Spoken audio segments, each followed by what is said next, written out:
کہہ دو کہ ہم کو کوئی مصیبت نہیں پہنچ سکتی بجز اس کے جو اللہ نے ہمارے لیے لکھ دی ہو، وہی ہمارا کارساز ہے، اور مومنوں کو تو اللہ ہی پر بھروسہ رکھنا چاہیے۔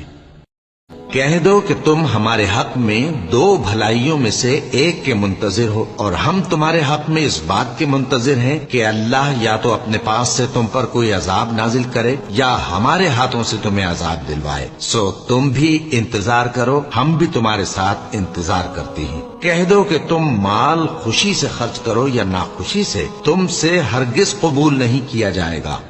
تم نافرمان لوگ ہو، اور ان کے خرچ کیے ہوئے مالوں کے قبول ہونے سے کوئی چیز مانے نہیں ہوتی سوائے اس کے کہ انہوں نے اللہ سے اور اس کے رسول سے کفر کیا، اور نماز کو آتے ہیں تو سست و کاہل ہو کر، اور خرچ کرتے ہیں تو ناخوشی سے، بس تم ان کے مال اور اولاد سے تعجب نہ کرنا۔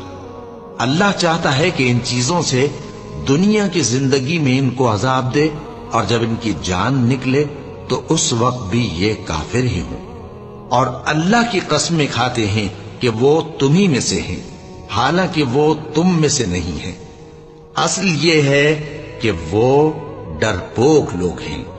اگر ان کو کوئی بچاؤ کی جگہ جیسے قلعہ یا غار یا زمین کے اندر گھسنے کی جگہ مل جائے تو اسی طرف رسیاں توڑاتے ہوئے بھاگ جائیں، اور ان میں بعض ایسے بھی ہیں کہ تقسیم صدقات میں تم پر تانا زنی کرتے ہیں۔ اب اگر ان کو اس میں سے خاطر خواہ مل جائے تو خوش رہیں، اور اگر اس قدر نہ ملے تو جھٹ خفا ہو جائیں، اور اگر وہ اس پر خوش رہتے جو اللہ اور اس کے رسول نے ان کو دیا تھا، اور کہتے کہ ہمیں اللہ کافی ہے، اور اللہ اپنے فضل سے اور اس کے پیغمبر اپنی مہربانی سے ہمیں پھر دے دیں گے، اور ہمیں تو اللہ ہی کی رضا مطلوب ہے، تو ان کے حق میں بہتر ہوتا۔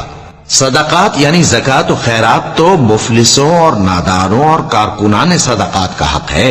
اور ان لوگوں کا جن کے دل جیتنا منظور ہے، اور غلاموں کے آزاد کرانے میں، اور قرض داروں کے قرض ادا کرنے میں، اور اللہ کی راہ میں، اور مسافروں کی مدد میں بھی یہ مال خرچ کرنا چاہیے۔ یہ مصارف اللہ کی طرف سے مقرر کر دیے گئے ہیں، اور اللہ جاننے والا ہے، حکمت والا ہے۔